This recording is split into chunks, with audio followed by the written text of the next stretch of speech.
20 years later, and people are still playing GTA San Andreas multiplayer. It's one of the most beloved multiplayer mods ever created. If you want to jump back in or experience it for the first time, here's a simple step-by-step guide on how to get started in 2025. Step 1.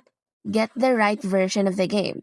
You need a clean, unmodded version of Grand Theft Auto San Andreas.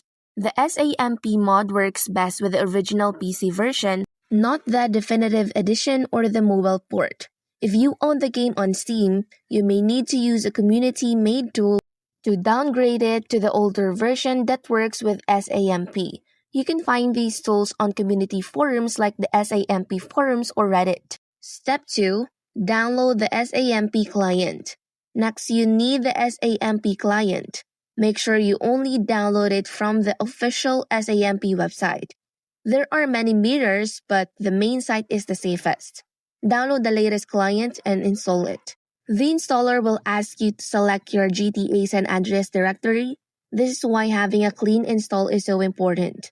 Step 3. Connect to a server. Now, you're ready to play.